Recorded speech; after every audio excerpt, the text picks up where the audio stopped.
Breaking news comes out of Wyoming as Navy SEALs lay siege to a nerd's hideout. And then we travel to Okinawa, Japan, site of some of the bloodiest battles of World War II. Nowadays, U.S. military bases dot the island. But is it possible that the spirits of slain soldiers still haunt the land? Today on Dead Rabbit Radio.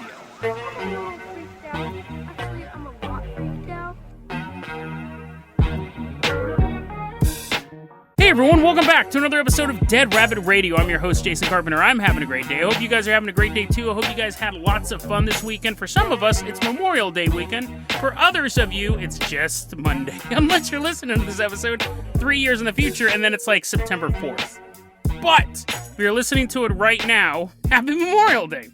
Have a burger for me. Ready, have one at your house because I'm going to come and eat it. Speaking of eating, coming into Dead Rabbit Command right now, eating a big plate of spaghetti. I'm running out of ways to introduce Patreon supporters. This one, he's just eating spaghetti. It's Fabricated Plastic. Everyone give a round of applause to Fabricated Plastic, our newest Patreon supporter. Big mouth full of spaghetti, has a apron on that says, kiss the man eating the spaghetti. Fabricated Plastic, you're going to be our captain, our pilot this episode. If you guys can't support the Patreon, that's fine too. I just need you to get the word out about the show. Talk about it on Twitter, Instagram, Facebook, Reddit, wherever you hang out online. Spread the word about the show. That's what keeps the show going. That's what keeps the show growing. It's a little rhyme there. Fabricated Plastic, go ahead and put down that spaghetti. He's like, is that really my intro? I'm sorry, I'm running out of ideas. Fabricated Plastic, I'm going to go ahead and toss you the keys to the Dead Rabbit dirigible, but fly low, fly quiet. We're headed into a war zone. Dead Rabbit dirigible is leaving behind Dead Rabbit Command. We're headed out to Wyoming. Before we get started on this first story, I wanted to do an update to a story we covered last week, where I did an expose on Throwaway Alien. It was this whole thing. I'm not going to rehash it. It was Friday's episode, actually. He made this prediction aliens were going to show up on July 18th.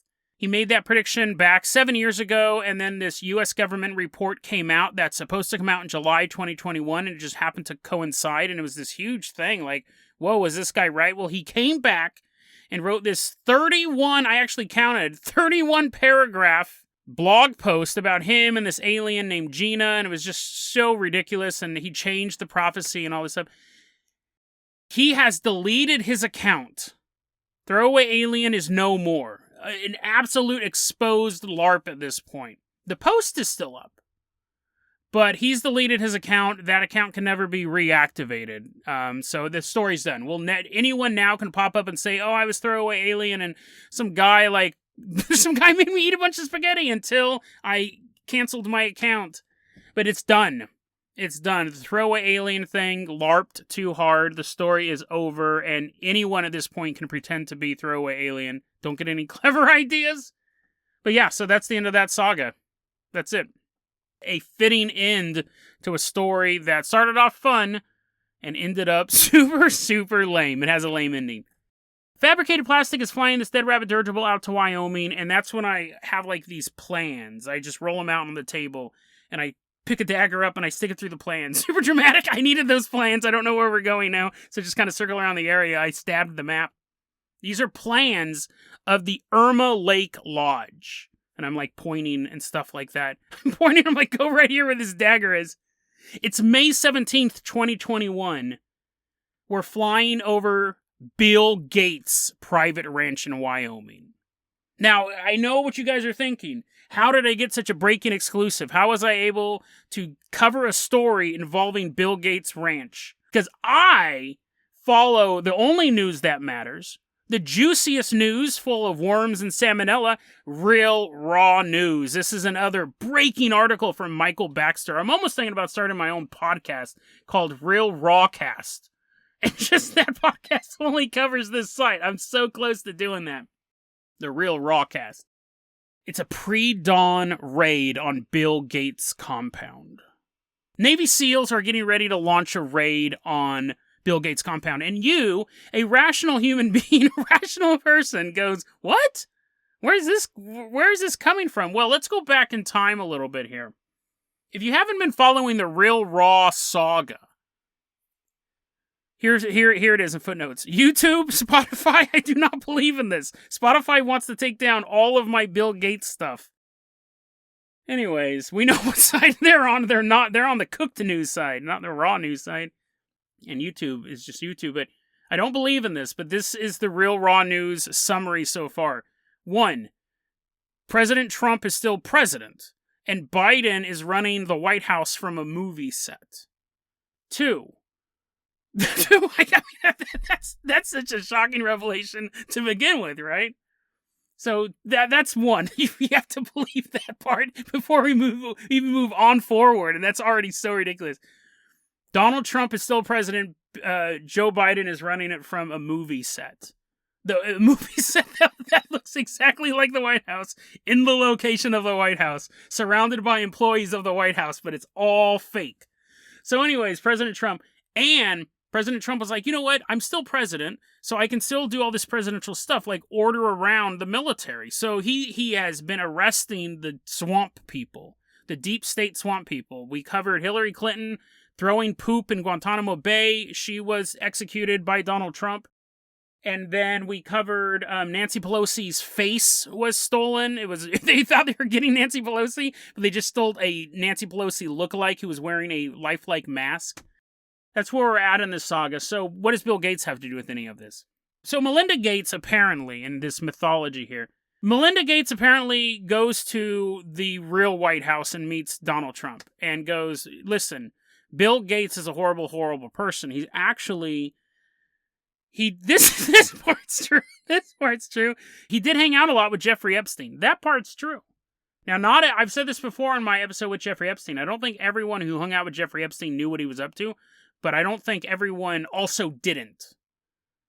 So, Bill Gates did seem to hang out with this guy a lot. I'm sure the person who was selling art to Jeffrey Epstein wasn't aware of what was going on, especially before the first arrest, because he was arrested twice. And Melinda Gates hated Jeffrey Epstein. Thought he was, at the very least, thought he was a very crass, boorish man. Like, there was no, in the articles I read, there was no hint, and these are legit news articles. These are medium, well-done articles. There was no hint that Melinda knew what Jeffrey Epstein was up to. She just didn't like him. She did think he hung out with younger women, but in the sense of like, oh, he's in his 60s and he's dating 20-year-olds and stuff like that. There was nothing Melinda Gates, but Bill Gates, I can't say for sure whether or not he did hang out with Jeffrey Epstein a lot, though. More than you should hang out with someone who's been convicted of child molestation twice. So anyways, Melinda Gates, that was one of the reasons she was saying, like, and it's come out, a lot of stuff has come out with Bill Gates. This is in the middle of, like, real news and raw news, this kind of rumor, but he was a philanderer. Like, people are saying, like, Spotify... The reason why I keep saying Spotify is I did an episode about Bill Gates being... Is he the Antichrist? You guys listen to the show. You guys are smart. The episode was called, Is Bill Gates the Antichrist? Or something like that. And it was talking about those conspiracy theories. That's the one episode of this podcast you cannot hear on Spotify. They removed it. Even though it's exploring those topics, and I'm not saying that any of that stuff is true. I'm not even saying that stuff is true now. Spotify, that's the one episode out of 681 episodes. It's the one episode you can't listen to on Spotify. You can listen to it anywhere else. Weird. But anyways, where was I? Oh, I was slandering Bill Gates. No, the rumor is that they were covering up sexual misconduct in the workplace, and he was like flirting with younger women and stuff like that. Younger in like over age, like 20s, 25, stuff like that. Not like Jeffrey Epstein young. So it still was unbecoming of America's favorite nerd, Bill Gates. So let's get back. So that stuff is fairly real. I'll put those in the show notes, those rumors, stuff like that. But anyways, back to this mythology. Melinda Gates goes to Donald Trump and she goes, listen, Bill Gates is not just the world's biggest nerd. He's a supervillain. He's excavated underneath his ranch in Wyoming, and there's these massive tunnels down there where he kidnaps children. Let me be clear again. This is the real raw news version. There is nothing to back any of this stuff up. Melinda Gates is apparently coming clean with this whole thing.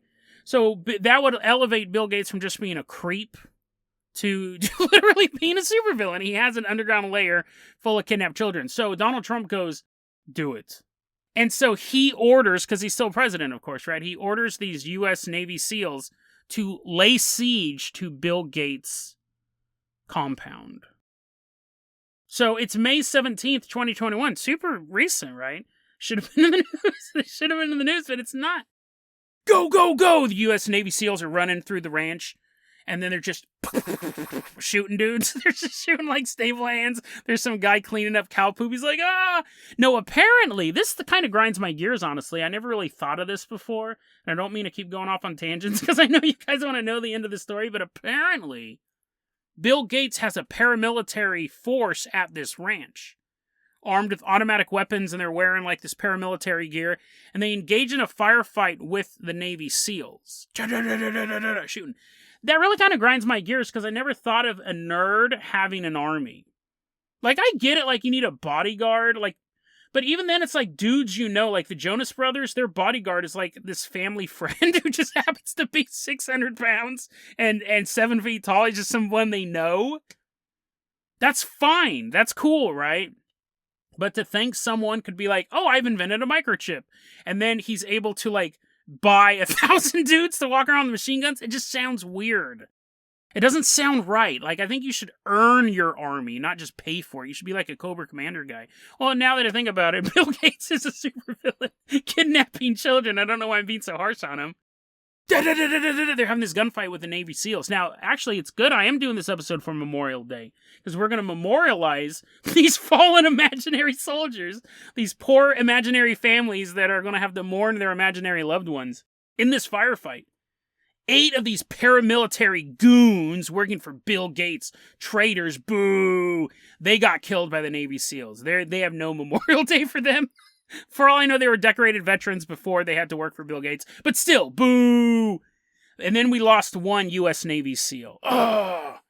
Tell the daughter who was never born to a wife that doesn't exist that I love them both. Ugh! And then they fade away back into the imagination of Michael Baxter. You may think I'm making jokes, which I am. If you look at the comments for this article, so many comments. Here, I'll read you a comment, actually, from this article. This is the very first comment on this article. Quote, Gates didn't leave the gate open. You like that pun there? I didn't come up with that. This guy did. Gates didn't leave the gate open, but the SEALs busted open.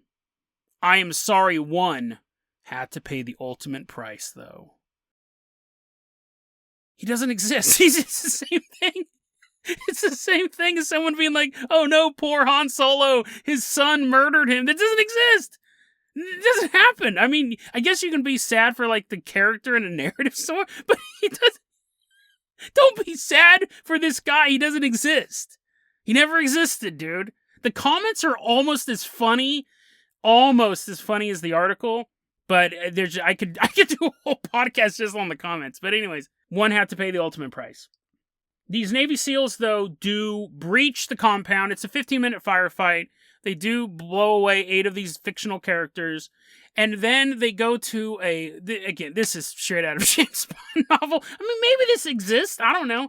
If you go, maybe you can visit this place, Irma Lake Lodge, if you know where it's at. Go to the horse stable. And apparently there's a bale of fake hay there. You lift this up, there's a 300-foot drop. There's an elevator there. You don't have to be Superman to get down there. There's a 300-foot elevator shaft. That's the word, not drop. And if you go down the elevator, you end up in this giant circle that's 150 feet in diameter. I'm going to read you this passage. This passage really, really concerns me for several reasons. Let's see if you can figure them out. This was written by Michael Baxter for Real Raw News. Quote, the SEALs, our source said, spent hours scouring the tunnels for signs of life, but no children were found. However, the operation was not in vain, as they did uncover a facsimile of a young girl's bedroom, with a pink frame platform bed, stuffed animals, and racks of child-sized clothing. Moreover, I felt gross just even reading that passage. Moreover, 3 DSLRs on tripods have also been aimed to video whoever had lain in the bed. At least one camera still had an SD card, unquote. That's gross because it didn't happen.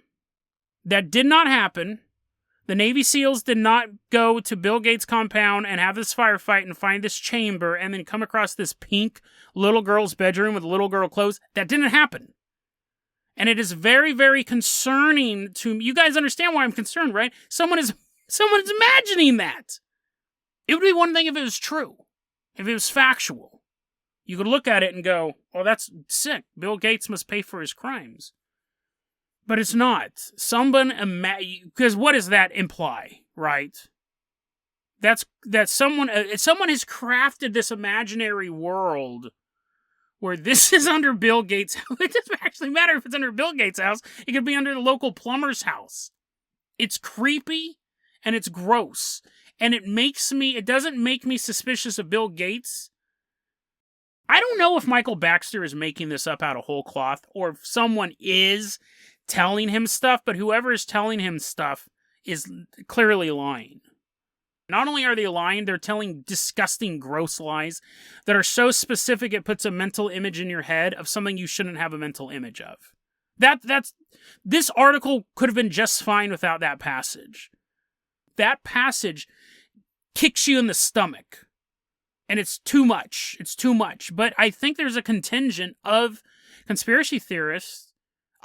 Not just conspiracy theorists. I think true crime people get it too. But there is some sort of response to that. That's not anger or revulsion.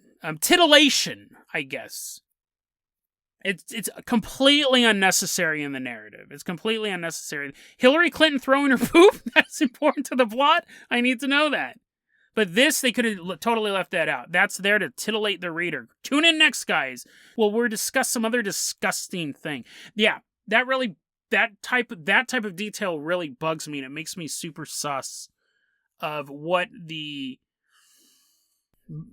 motivations are. Like, is it to titillate the reader? Is it to just scam people? I don't know. Is it just a fun work of not fun, but is it just a work of fiction? Is someone lying to Michael Baxter? Does he know that this isn't real? His readers don't. Some of them do. You read through the comments, but the unnecessarily gross detail. So, yeah. You're like, why'd you share it with us then, you jerk? I think it's just a gross detail. It adds nothing in the narrative. It titillates a percentage of the readers of people who shouldn't be getting titillated by that stuff. You know what I mean? It's gross. Just, if Michael Baxter, if you listen to this podcast, or if you listen to my upcoming podcast, Real Rawcast, tone it down. Tone it down on that type of stuff. Because if you're getting hits, if that's causing people to really enjoy your website, it's the wrong kind of people. Fabricated Plastic, I want you to call in that Carpenter copter. We're going to say goodbye to Bill Gates. He's on the run, too, if you didn't know that. If you see him on the news, that's fake. He's actually on the run right now. So if you happen to see him walking around Seattle, it's probably Nancy Pelosi just wearing his face. We're leaving behind Wyoming. We're headed out to Okinawa in Japan. Now, we actually brought some of those U.S. Navy SEALs with us because this is another military-themed story, and I should also introduce the theme for this week. I hope you like ghosts, because I found a bunch of ghost stories. I didn't even announce it in the beginning. I found so many ghost stories this week. A lot of really good ones, a lot of ones that I've never heard of. So, I hope you like ghosts, because I love ghosts. We don't cover them enough on this show. It's hard to find compelling ghost stories. We got a lot of good ones this week. Fabricated Plastic is bringing that Carpenter copter. We're ready for war. We're actually back in the year that World War II was happening. What was that, 1939 to 1944? Carpenter copters flying through time.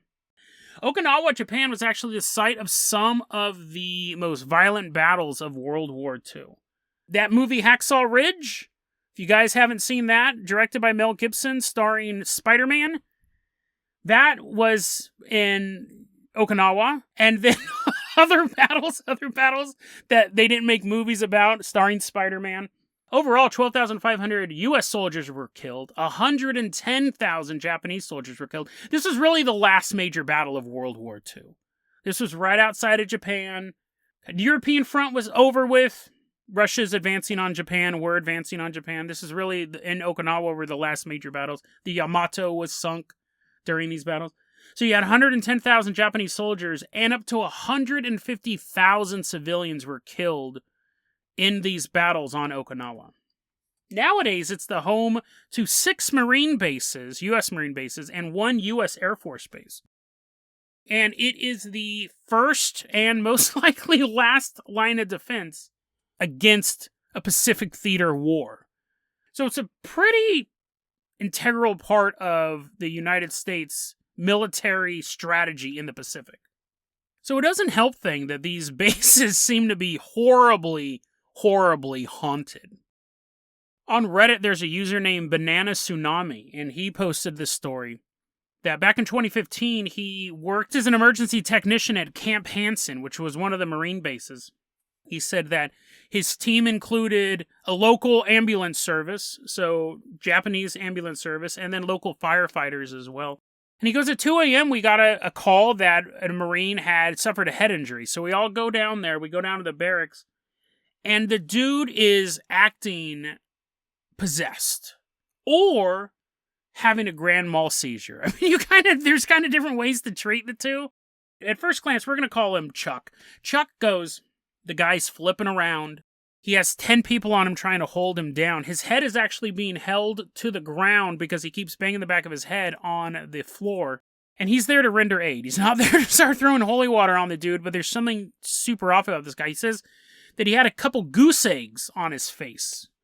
Which if you don't know, that's a turn of phrase. That just means giant lumps. It doesn't actually mean that as they're holding him down, a goose walked up and was like, ha, the perfect chance. His mouth is opening and closing. His eyes are Happy Memorial Day, by the way, guys. His eyes are rolling into the back of his head. And he's screaming, make it stop! Make it stop! They're treating this guy, and one of the things you got to do is figure out what it is. This guy, I guess they have a problem with spice over there, synthetic marijuana. And you can buy pain pills over the counter. So the first thing they're thinking is some sort of drug overdose. Like, what happened? Because that'll be different treatment. Was he playing with the Ouija board at 3 a.m.? Chuck asks the guy's friend. He goes, what happened? He goes, dude, I have no idea. We're standing there. We're drinking beer. It is 2 a.m, so it's not super spooky yet. We're drinking beer, and then in the middle of conversation, he just his demeanor changed. He walked away from me, walked over to the stairwell where there's a wall there, and started banging his head into the wall. And that's how he got all those goose eggs. Don't suspect that goose that walked away wearing the trench coat and the little hat. He gave them to himself. So he goes, oh, that's weird. And as they're treating this guy, they eventually had to get like one of those backboards and strap him down to it. Some of the local ambulance crew goes, yeah, this happens. I'm like, what do you mean it happens? They're like, it happens. So they take him to the hospital, and they figure out, like, he said the official diagnosis was some medical thing. They said, like, his hemoglobin was breaking down in his liver or something like that. And it can cause, like, dehydration and confusion. He goes, but that tends to take time. Like, I'm not that dumb. Like, that wouldn't happen instantly. And Chuck was thinking there was another case that he had heard not too long ago in the same barracks of another U.S. Marine just flipping out. Just being totally normal, and then started screaming, get it out! Get it out! So he did not immediately retire from the service. He did not request a transfer. Apparently, Chuck just continued to work there and thought, well, isn't that odd? Now, I read that, and I go, that is odd. But, it's a Reddit story. Who knows how real it is? There's stuff like No Sleep out there that gets confusing. This wasn't from No Sleep, but you always want to check this stuff out as much as you can. You're not always able to. But I started looking up Okinawa ghosts. Okinawa is actually considered one of the most haunted military locations, like all the bases in the world. The ghosts of Okinawa military bases are so well known, the military's had to knock buildings down and just be like, it's not worth it. It's totally not worth it. This Chuck Banana Tsunami, I'll call him by that name now, led me down this crazy rabbit hole. It is so haunted there. And the military's like, we don't know what to do. This is integral to our defenses, but it's also super, super spooky. Also at Camp Hansen, this military base, there's Gate 3. There's multiple ways to get into this base. And Gate 3, just like any other gate, you have a couple guards sitting there, and they're guarding it. That's why their name is called guards. They're on the lookout for that malicious goose. But at 3 a.m., you'd be sitting there reading some girly magazine. This isn't a current story. You wouldn't be able to get away with that today. It's 1952, you're reading some issue of Playboy, and you hear footsteps walking up to the gate. And you're like, oh, dang it, I better do my job. I better actually guard this facility instead of looking at pictures of Marilyn Monroe. And you look up, and there is a World War II era Marine standing there. You know the uniform? You know exactly that this man seemed to have stepped out of time, but he's drenched in blood. And he looks up at you and goes, got a light. Now, I don't know if he actually said got a light. I just like that because it reminds me of Twin Peaks. He would, though, say, okay, he didn't say got a light, fine. He goes, fine, you caught me. I just want Twin Peaks to be real. This bloody Marine would walk up. I mean, I don't know. It's a bloody ghost. I don't know why I'm trying to say that he's saying some catchphrase from Twin Peaks. It's a bloody ghost. This bloody ghost walks up and he goes, got a match. Which, I mean, that's not as clever, right? It sounds like he's playing Goldfish. Got a match. And the guard would freak out. Obviously, right? There's an apparition. You would know this was a ghost. If not a ghost, just a man who's cosplaying really, really seriously. So people were like, I don't want to work there anymore. And they're like, oh, come on, Billy. Like, one, this is your job. You're in the military. You can't really determine where you want to go. You've been assigned this. And they're like, yeah, but like it happened so regularly. It was almost every Saturday. You'd be sitting at the guard booth. And this blood-covered Marine, you, right? This is one of your countrymen, walks up to you and goes, got a match. But you figure, yeah, that's creepy and everything like that, but he's not super spooky. I mean, if you're afraid of people covered in blood, it's quite terrifying, but it's like one of your countrymen. Again, it's not like he's like, aha, now I'm back for revenge. If anything, he's going to want to look at your girly magazine. But there was another problem at Gate 3. It wasn't just the bloody Marine that was seen there. Sometimes you'd be at the gate, it'd be around 3 a.m., but you see other specters appear out of the wilderness. Dead Japanese soldiers lurking just outside of the lights. You see 3, 6, 9 dead soldiers watching you from the darkness. So the U.S., this is true. The United States military, we're getting all these reports from Gate 3, and they go, listen, we have guns, we can make people do stuff. If you don't do your assignment, we throw you in the brig, and people are still refusing to work Gate 3. So they shut it down. Gate 3 is no longer in operation. You cannot... I guess it's not good to announce on a podcast. A bunch of terrorists are like, woohoo! They're like running through Gate 3. They're like, yes! They shut down Gate 3 because it was too spooky to work at.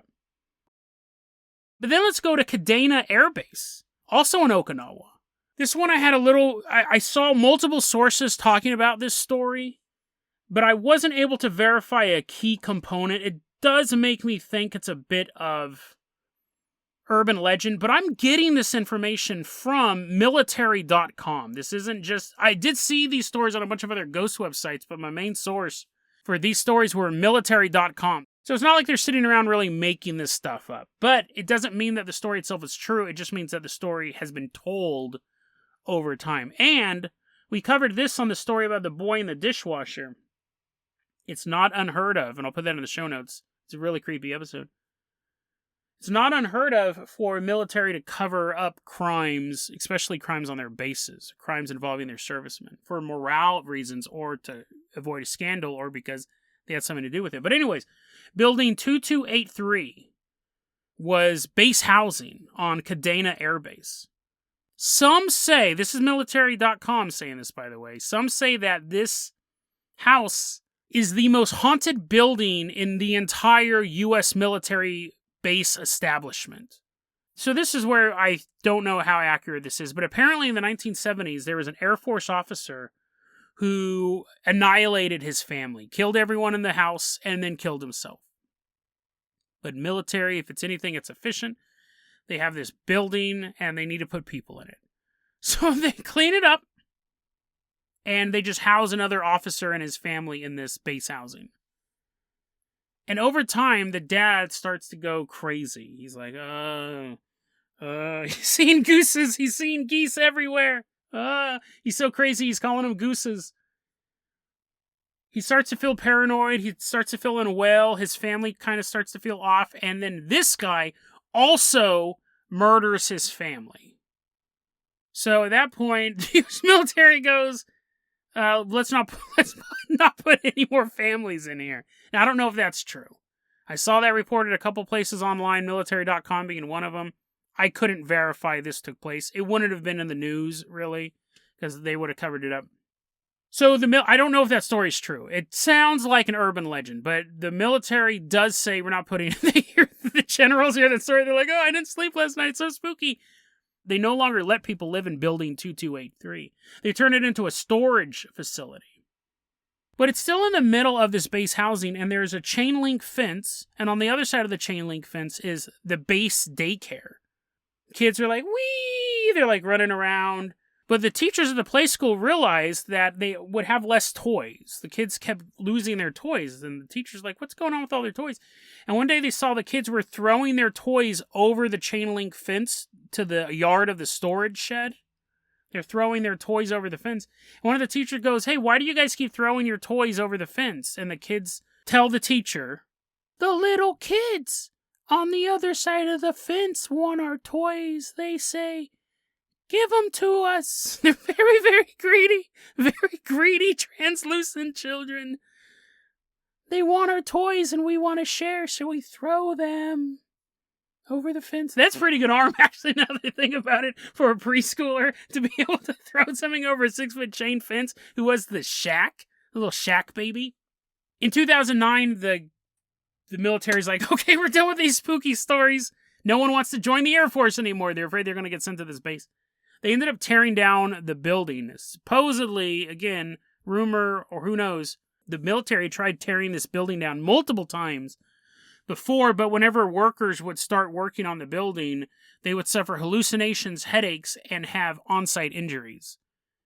I think they're just super lazy workers, and they're like, hey, dude, we can get the day off if we tell them that every time we're trying to tear this house down, we think about murdering people, and then the military won't make us tear the house down.